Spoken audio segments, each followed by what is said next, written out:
Hey everybody, we're just about to get started. I'm going to let some of the registrants join us here. So you are in the right place if you're here for the glucose monitoring and why it's important. Just wanted to get everybody kind of oriented to what the webinar will look like. But essentially, we're going to hopefully have about 25 minutes or so of some good education, and then we'll definitely open it up for questions. I'll be checking the chat box throughout the event as well, just if there's any questions that come up.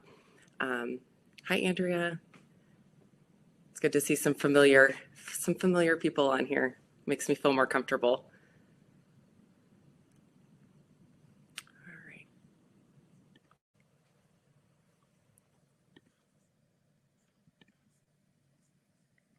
And also, I'd like to let you know that if you're not able to attend the full webinar, don't worry. If you registered, you'll be able to get the information sent to you via an email by tomorrow. So you'll get the whole replay if you want to go through. If you didn't catch something or you want to share it, that link will be emailed to you tomorrow. All right, well, we'll get started, but essentially, just if this is your first time with us and you're not familiar with how it goes, this is interactive, so I would love to have some questions. You get to pick my brain. I've been doing medicine for 16 years, so kind of know my way around things, so I'm happy to answer any questions. If you're on your phone, the chat box will be underneath the presentation. If you're on your computer, it'll be just to the right. All right. Well, with that, we're going to just jump in. So some of you have maybe heard of glucose monitoring, or you heard it on a podcast or part of an anti-aging movement. You may have even seen them around on people's arms or different locations. You may have seen them. And essentially what we're going to kind of describe is how they play a role in health in general. So it kind of all starts with this fun word called metabolism. Metabolism, by definition, is when the body takes something and converts it into something else. So a good example is how we take food and turn it into energy. With that, we do produce waste products that have to be eliminated. So think about the full circle of metabolism is taking something, converting it into something, and then also getting that waste out. Some of us may be on here because we think we have a slow metabolism or other things. So we'll be going through that as well.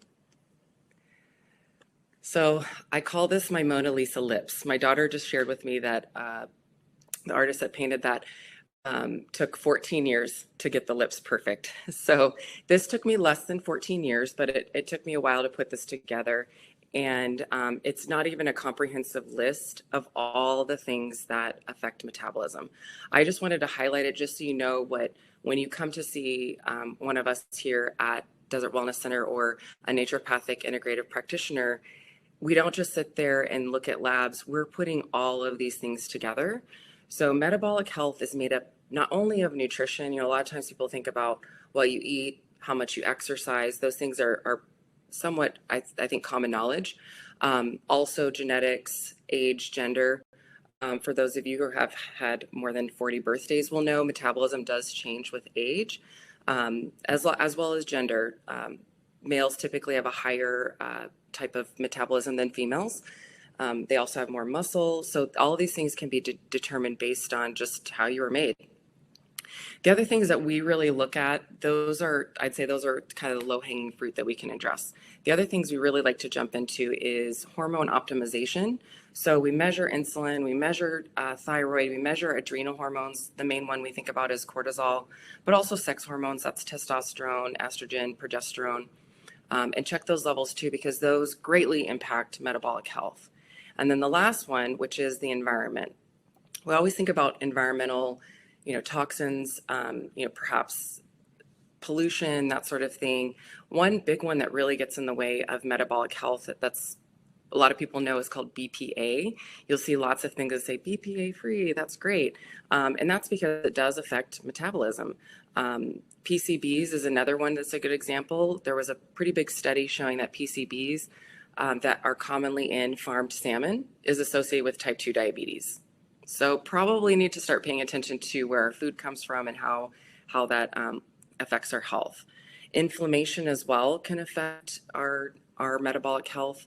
The one I didn't put on here, but I want to make sure I highlight is the environment within our own mental health area as well. So stress, negative thought patterns, even trauma manifests in the body as metabolic changes, either in the way that the body creates something or how it gets wasted out.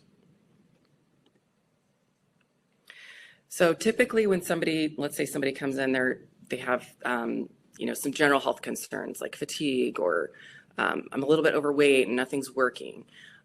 What I've seen historically in the traditional sense of the medical care is you have patient, maybe you get to know the person's name, but they're just a patient.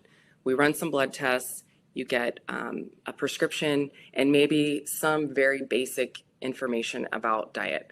I didn't want to pick on any diabetes books, so I just titled my own. A lot of people come in and they've been told they just shouldn't eat carbs, which is completely false. So if you're here because you're wanting something different than a low carb diet, you came to the right place. Instead, a way that we can look at it is, hi, I'm Phoebe. Nice to meet you. Tell me a little bit about yourself.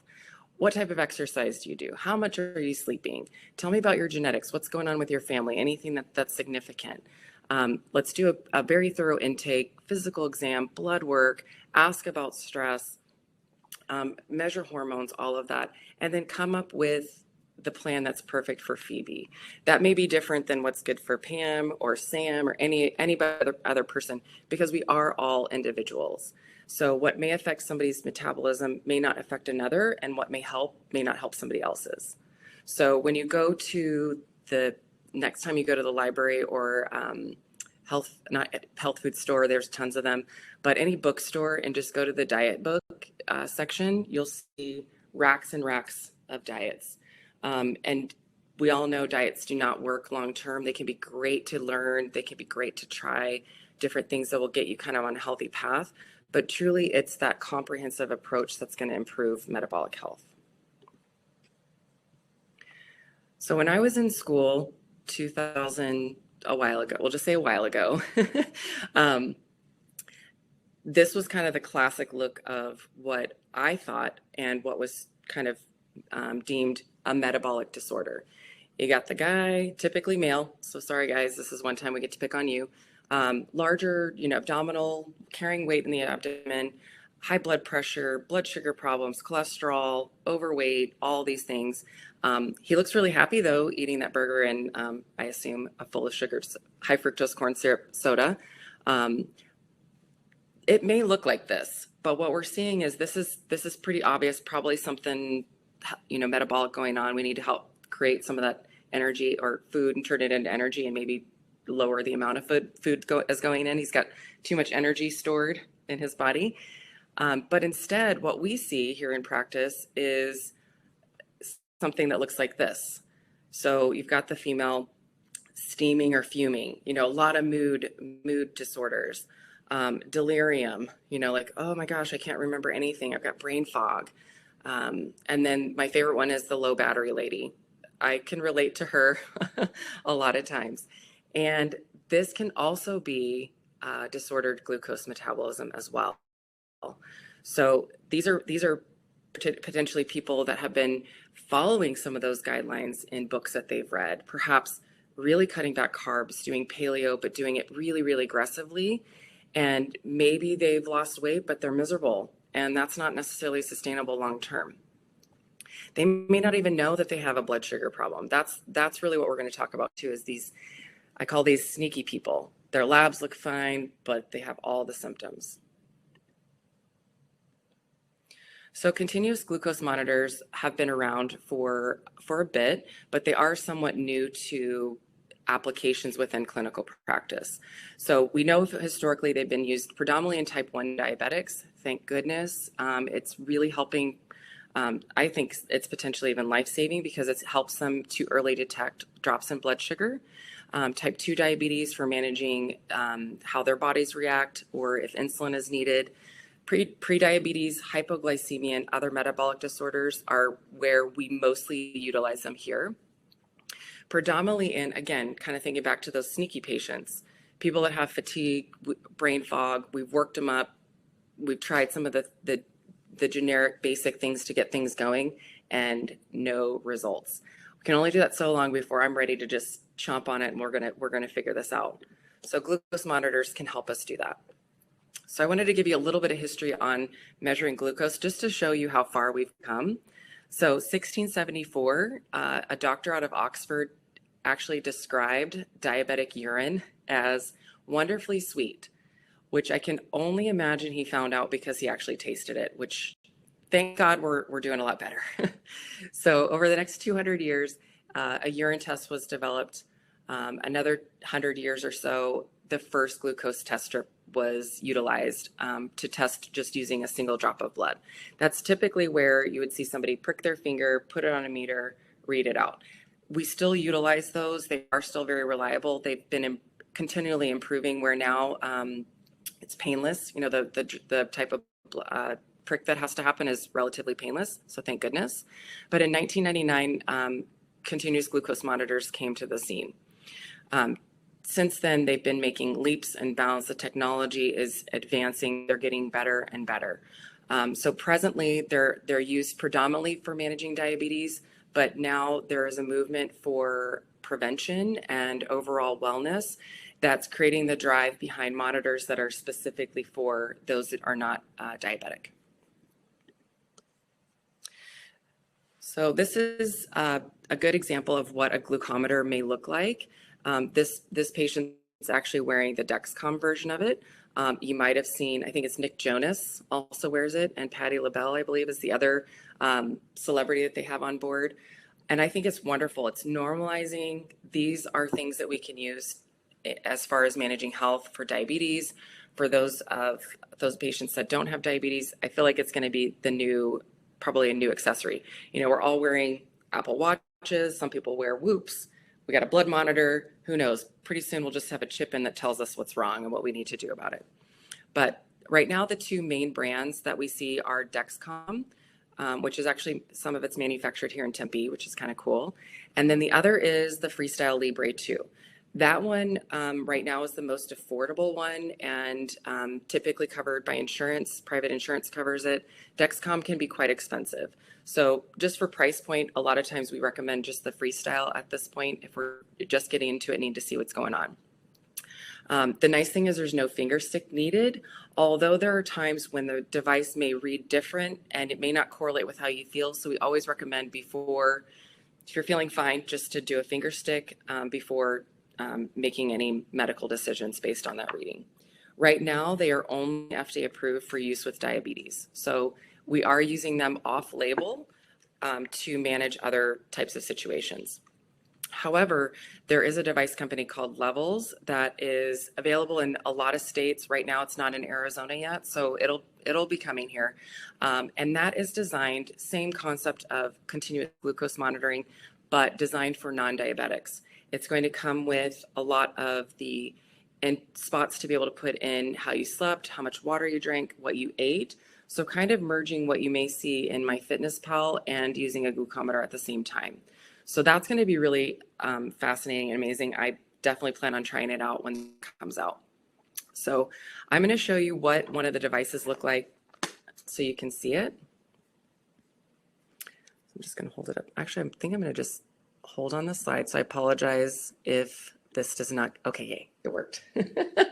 Okay, so this is the device. This is the Freestyle 2. And I actually wore this one, so I can tell you kind of my experience with it. It comes in a little device that, a launching device, you put it in, it peels back like a little yogurt cup if you've ever used one of those. And it's recommended that it be placed on the back of the arm, just like so. A lot of people get nervous about, is it going to hurt? All that. When it launches, it has like a spring loader in it, and you don't even really feel the needle going in necessarily, just for that brief moment. It has to poke to get through the skin. You don't even feel that because you just feel more the jarring of the actual device as it's being placed. So kind of like if you've ever had your ears pierced, you don't really feel it. You just hear the gun going off. And then I'm going to do my best to show you guys up close what actually lives in the arm after it's launched. The needle goes back in here. There's no needle left in the device. So on there, there's a whole bunch of science in there and technology, which I think is really cool. But let's see, there we go. So you can see, and I've been showing patients, so it's a little bit bent over, but instead of a needle being in there, it's just a small filament or a tiny, almost like a straw that measures the glucose in the tissue there.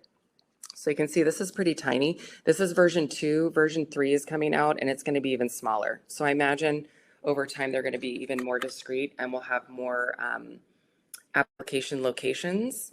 That kind of rhymes. So instead of it having to be on the back of the arm, it may be able to be in other places as well. Yay, jump right back in. Awesome. Okay, so that's kind of give you a visual on what it looks like.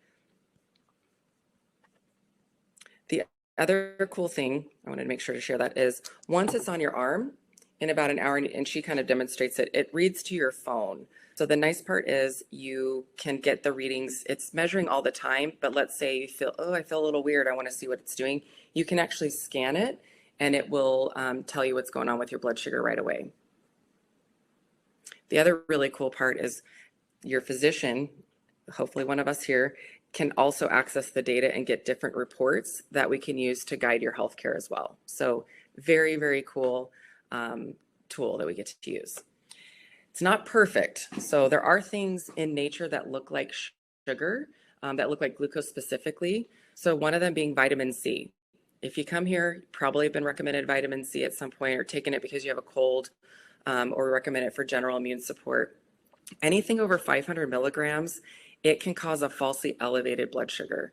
That's because the molecule of vitamin C actually looks a lot like glucose, which is kind of cool, but not when you're measuring your blood sugar. You take, oh, I feel sick, you take a bunch of vitamin C, and all of a sudden you see this huge spike. That can be alarming.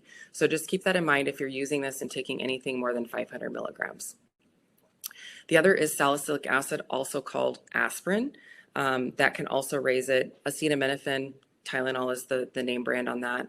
And then falsely low. This one is something to definitely keep in mind overnight. Dehydration can cause falsely low levels. If you get too low of water, it can also reflect as low blood sugar within the device itself. So that's where if you are feeling dehydrated, your blood sugar looks low, maybe drink some water and see if it comes back up, or confirm with a finger stick. Other things that may impact different devices, we mentioned the Dexcom and the Freestyle. However, there are other devices out there. Medtronic makes one. I think there's 38 or 39 companies actively working on these. So there will be competition. There will be different ones that maybe have different features. But currently, the medications listed there below may impact the readings on that. And then lastly, red wine. So just take a minute to process that. Practically speaking, we don't ever recommend getting one of these, potentially paying anywhere from $0 if your insurance fully covers it, all the way if you've got a Dexcom, it can be $100 per device. We don't want to fall off after it's on your body, so we always recommend to get these covers. Clean the skin really well so that it can get a really good stick on there. The applicator itself has an adhesive on there, but we do recommend getting these, or a different brand of something that looks like this so that the device stays on. It is waterproof for up to 30 minutes underwater, up to 3 meters. So you can swim in it. It can be you can shower with it. If you tend to be bump into doors or get in and out of cars, that's where we see people lose them. So I do recommend just getting this extra layer of protection. I wanted to explain a little bit behind the difference between blood level of glucose and what this measures. So the devices, the continuous glucose monitors, do not measure blood glucose. They measure something called interstitial fluid, which, a little bit of science, all of our blood vessels get a little leaky, and that fluid leaks into the tissue, and that is interstitial fluid. So it's the fluid between cells. So in your arm, you don't actually it's not poking into a blood vessel or anything like that. It's just kind of in the skin, fat tissue there. And because those arteries and veins are leaky next door, it's going to leak that glucose into that tissue. So what historically we've had to rely on is blood glucose. If you have a glucometer, if you're diabetic, you measure your glucose, you get one reading. And then, okay, maybe 90 minutes after you get another reading. So we get these like choppy information, a little bit of choppy information. Or maybe you only see your doctor twice a year and you measure your glucose a couple times a year. That's not enough data to really know where you're going.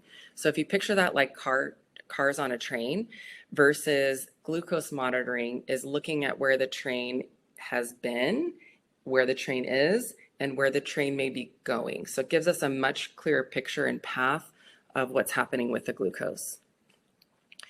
This is an example of what we can get after about 2 weeks or so. I think that's about 2 weeks of data. And what then we can build on is a pattern. So we have that day-to-day, moment-to-moment, but then this collective pattern of information that's really, really helpful to figure out what is going on with that individual. Probably one of my favorite signs. I may relate to it. Not sure if I'm just hangry or if people are really that irritating. I think it could be either way sometimes, but unstable blood sugars can make life much harder on you and on everybody around you. So I always like to remind people that we can't function to our optimal best self. We can't be nice sometimes when we have unstable blood sugar. So we're going to check that out. I like to use this example because this is literally what it can feel like if you have extreme highs and lows in blood sugar. So on the rise of blood sugar, you can picture like going up, oh, this is exciting. You can feel good, woo, got some energy. And then the crash that happens afterwards can be very, very hardcore. That's where a lot of people notice the fatigue. Oh, I'm tired at 1 o'clock. Well, when did you eat? Noon, what'd you eat? M&Ms. It's like sometimes we can put it pretty well together. A lot of times just common sense, but sometimes people's blood sugar can look like this, where we don't know what's causing it. We gotta have enough time and data under our belt to really understand those unique patterns. Kind of getting back to that first slide, what affects blood sugars? Literally everything. So it's not just what you eat. It's not just how much you exercise. There's several things. So getting back to that slide, I just wanted to refresh you. These are the things we're going to be looking for. So I want to walk through a case study with you just to show you how perhaps we would utilize this. So if you remember Phoebe at the beginning, we'll say she's 41, she comes in, she's got some low energy, she's perimenopausal, still getting her cycle, but things are just different. She's working out like a maniac and she's not getting any results. If anything, she's even more exhausted. So she heard that intermittent fasting was the way to go. So she's been intermittent fasting for years. Her intermittent fasting really hasn't migrated into clean eating. She eats very high carbs just because she's on the go. She works a lot. She's kind of high stress with her 40-hour work week. She's got kids. Drinks 2 glasses of wine every night. Also, this is not me, if you guys are worried about me. I'm older than 41, and I prefer other drinks than red wine. But so with that, she's got a lot of, it's like, oh, I'm intermittent fasting. That should be enough, right? And I exercise. That should be enough. There's so much more that goes on with it. So high intensity aerobic exercise. She's got regular cycles, but they're heavy. She's got some pretty wicked PMS as well. Night sweats, low libido, cold hands and feet, and she's about 20 pounds over where she'd like to be. So we run her blood test. That's after that intake. Blood tests are very helpful to just kind of narrow it down what we think is going on. She showed up that she has some low thyroid, elevated cortisol. That's a stress response. Low testosterone, that's just because she's 41. A lot of times that happens. And low progesterone, same thing. That can come from stress or just having too many birthdays. In addition, she's got elevated triglycerides. So triglycerides are sticky fats. And usually we see that. Sometimes there's genetics involved, but perhaps this may be related to her red wine intake. That's a lot of times what we see. Alcohol equals high triglycerides. So if you guys are out there struggling with that, that would be the first very easy thing to accomplish is to lower that alcohol intake. However, her glucose is normal, her insulin is normal, and her A1C is normal. So if she went to a primary care, they would run a screening test for thyroid. We wouldn't look at cortisol, probably not hormones, and maybe looking at the cholesterol and some of those fasting numbers. When we have all of this information, we can again kind of piece it all together to really know what's going to affect that blood sugar the best or help her feel best. So again, she's a sneaker. So I already go, we're going to put a glucose monitor on you.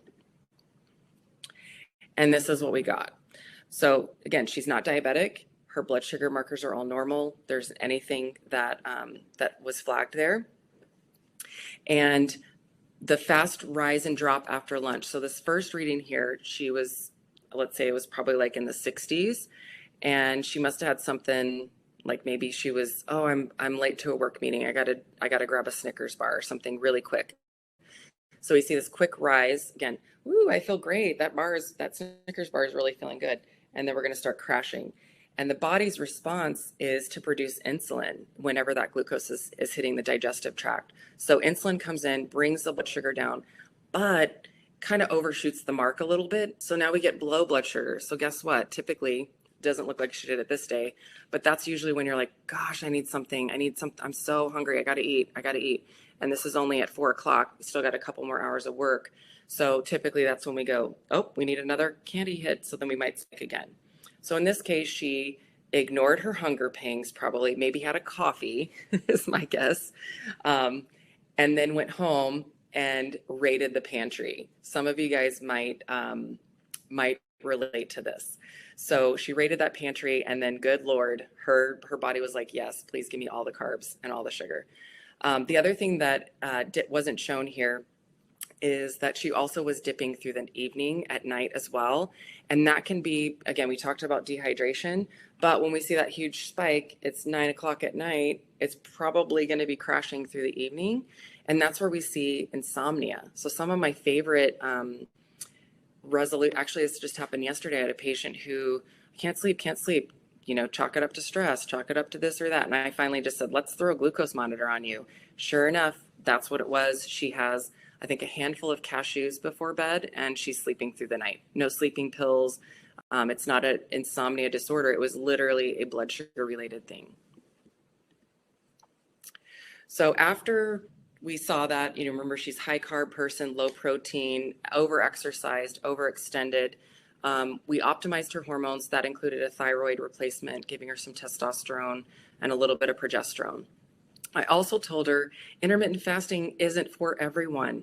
So I love it. I think it's an awesome tool, but it's like having a hammer when you maybe need a screwdriver for some people. It doesn't quite work. So I typically use that information to say, hey, we gotta maybe think about something different. So instead, let's try a little bit of protein in the morning, or not skip all the way till noon. Maybe we eat a little snack at 10:30 or something. Also adding in the protein that can help stabilize the blood sugar, and then having her have that little snack before bed. Asked her gently to reduce quick carbs, which after you start eating enough protein, typically you don't need all of the carbs because your energy is sustained and we're not doing that ups and downs. And then I asked too that she reserve alcohol for weekends, which is definitely my rule, my recommendation. I'll say it's a recommendation, highly recommended, to stick to just 2 days per week, no more than 2 servings if we want to live a long, healthy life. And then I also asked her to cut back on the aerobic exercise. That's kind of exhausting and it depletes, and and have her focus on weight training. And after a while, we were able to see her blood sugar regulate. She wasn't delaying dinner so far, raiding the pantry. She was able to keep her blood sugar within normal range pretty quickly. All right, so just in summary, I just wanted to kind of circle back around that glucose monitors are definitely a trend, we'll say, and out of everybody, I was probably one of the most resistant to adding it on. And I have to say, I had to kind of change my thought pattern on it. Originally I thought, we really should use this just for diabetics. This seems like some sort of like way to make money or something like that. I really had all these negative things. And as I dipped my toes in it and used it on a patient, used it on myself, used it on enough people, I realized it is truly like having a compass to know where you're going. So if you're lost on your own health journey and you've tried and done, maybe you've started some of these things and haven't quite put it all together, there's no harm in getting one of these. Each one lasts about 2 weeks. The Dexcom's like 10 days. Trying it out. You don't have to wear it all the time, but if you wear it, we can see exactly what's going on with that blood sugar and be able to see if that's an issue for what you have going on. All right. Well, thank you guys. Hopefully that was informative. And I got a couple questions here, so I'll be sure to ask that. So I'll read it to everybody so they can hear it.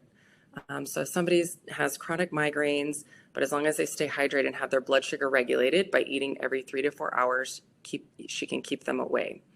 How do migraines and blood sugar relate? The nuances of blood sugar and that I'm not exactly certain exactly the mechanics of it, but 100% right.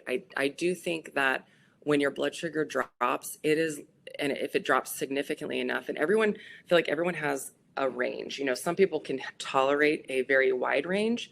Some of us have a more narrow range before you start feeling blah or gross or just off, or start having some physical symptoms. So knowing what that range is quite helpful so that you can manage, again, what your body needs. But going back to that drop is like an alarm. An alarm is going off. We don't die if our blood sugar is too high, at least not right away. We have to develop lots of issues before that kills us. What can kill us is if our blood sugar goes too low. So there's several mechanisms that involve, I imagine, a lot of inflammation, alarms going off in the body to ensure that our blood sugar can come back up. So with that, we'll secrete adrenaline. Adrenaline and headaches probably, or migraines probably are, I would imagine that may be a trigger for it because it can cause constriction of those blood vessels. But that's something that I commonly see is, you might get a dull headache or, from dehydration. But if you pair that with also a drop in blood sugar, I can imagine that can be a trigger for sure. And that's where, again, some people can intermittent fast and they feel awesome. And other of us, I'm one too, I need to eat regularly for everyone to want to be around me. We'll just say that. So I'm one that I just manage my day based on, having a snack every few hours. But great question. Thank you. All right. Anyone else? Well, I must have been just that good that I guess we don't have any questions.